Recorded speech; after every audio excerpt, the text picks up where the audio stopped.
আসসালামু আলাইকুম এভরিওয়ান, স্বাগত জানাচ্ছি সবাইকে এম খান ডকইয়ার্ড থেকে। আশা করছি সবাই ভালো আছেন।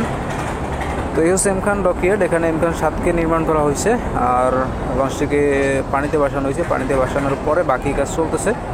তো পানিতে ভাসানোর ভিডিও আপনাদের দেখাইছিলাম আর লঞ্চের ভিতরে একটি ভিডিও দেখাইছিলাম। এখান থেকে এই লঞ্চটিকে গত প্রায় 2 মাসের মতো হয়েছে পানিতে ভাসানো হয়েছে। পানিতে ভাসানো ভিডিও আপনাদের দেখাইছিলাম আর আজকে অনেকদিন পর আবার আসলাম এখানে একটি আপডেট আপনাদের জানানোর জন্য। তো এম খান 7কে দেখতে পাচ্ছেন সামনে পুরো দৃশ্যমান এখন নদীতে বাড়ছে এম খান 7। তো এখানে চলছে বাকি যে কার্যক্রম বাকি আছে তো সেগুলো চলতেছে। আর ডকইয়ার্ডে থাকা অবস্থায় অনেক কাজ কমপ্লিট হলেও বাকি যে কাজ রয়েছে সেগুলো পানিতে বসে করতেছে এখন। আর ডকইয়ার্ডের কাছেই নদীতে আছে লঞ্চটি, এখন নদীর সাইডে বাঁধা আছে।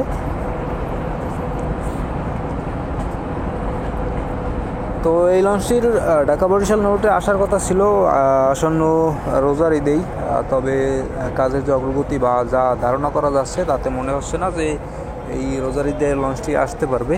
হয়তো কোরবানির ঈদ বা কোরবানির ঈদের পরে যদি সেরকম ভালোভাবে ফিনিশিং করে এরপরে সার্ভিসে নিয়ে আসে তাহলে হয়তো কোরবানির ঈদে আসতে পারবে, যেটা আর কি ধারণা করলাম। তবে দেখা যাক তারা কবে নাগাদ ঢাকা বরিশাল নৌরুটে সার্ভিসে যুক্ত হতে পারে। আজকে এখন এম খান 7 লঞ্চটির সামনে সম্পূর্ণ বডিতে সাদা রং করা হয়েছে এবং ফ্যান্ডারও রং করা হয়েছে। আর হচ্ছে কীর্তনখোলা নদী। কীর্তনখোলা নদীর সাইডেই বার্থিংগত এম খান 7 লঞ্চ। আর ওই পারে দেখা যাচ্ছে অপশনিনের ঔষধ ফ্যাক্টরি, বরিশালের সবথেকে বড় একটি ফ্যাক্টরি হচ্ছে এটা।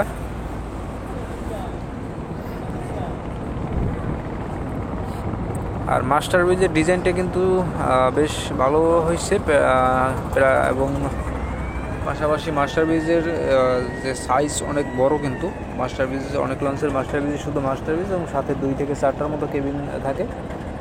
সুন্দরবন শহরতে দেখছি রেস্টুরেন্ট আছে এবং কিছু কেবিন আছে, তো এটাও সেম ওরকমেরই হবে।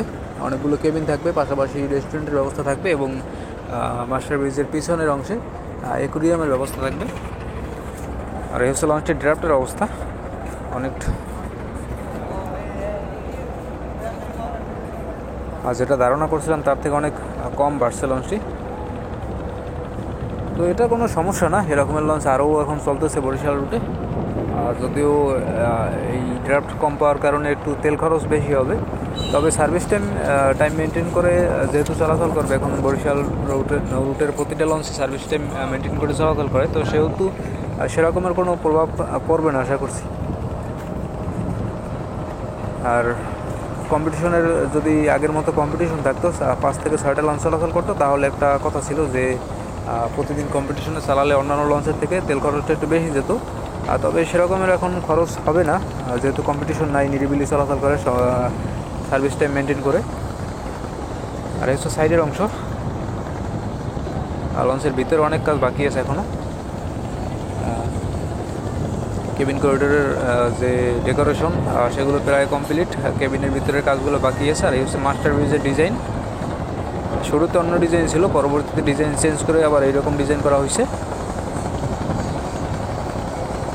সাইডে নতুন করে রং করা হয়েছে, তো আবারও রং করবে, হয়তো এই রং পরিবর্তন করবে। সাইডে যে রং দেখতে পাচ্ছেন নিচের সাইডে, তো এই রং সম্ভবত পরিবর্তন করবে, কারণ এরকমের রং করা অনেক লঞ্চে আছে এখন বরিশাল রুটে, যেমন শুভ্রাজ 9, আওলাদ 10। শুভ্রাজ 9ও প্রায় এই রকমের রং, শুভ্রাজ 9 আওলাদ 10-এর।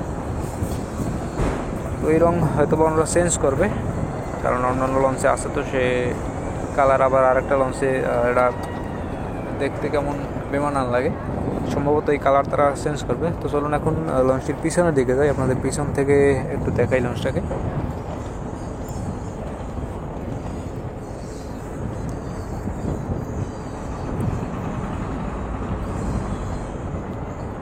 তো এটা বরিশাল শহর থেকে ডকইয়ার্ডটা হচ্ছে অনেকটাই দূরে, যার কারণে আপডেট দিতে অনেক দেরি হয়, এদিকে আসা পড়ে না। অনেকদিন পরে আজকে আসলাম আপনাদের একটু দেখানোর জন্য এবং আমি নিজেও দেখার জন্য আর কি। তো খুব শীঘ্রই আর কি এম খান 7 বরিশাল রুটে যুক্ত হবে, এটা ধারণা করাই যাচ্ছে, কারণ যখন পানিতে বসানো হয়েছিল তখন এই লঞ্চের কর্তৃপক্ষ বলছিল যে তারা রোজার ঈদেই আসার চেষ্টা করবে। তবে এখন বর্তমানের যে কাজের অগ্রগতি বা বর্তমানে মধ্যে যে কাজ বাকি আছে তাতে মনে হয় না তারা পারবে, কারণ ঈদ প্রায় এসে পড়ছে, ঈদের বাকি আছে আর 2 থেকে আড়াই মাসের মতো। আর লঞ্চের ইঞ্জিন রুমের কাজ এখন অনেক বাকি, কিন্তু ইঞ্জিন অনেক আগেই সেট করে রাখছে, তবে ইঞ্জিন রুমের ফিনিশিংয়ের কাজগুলো এখনও বাকি আছে।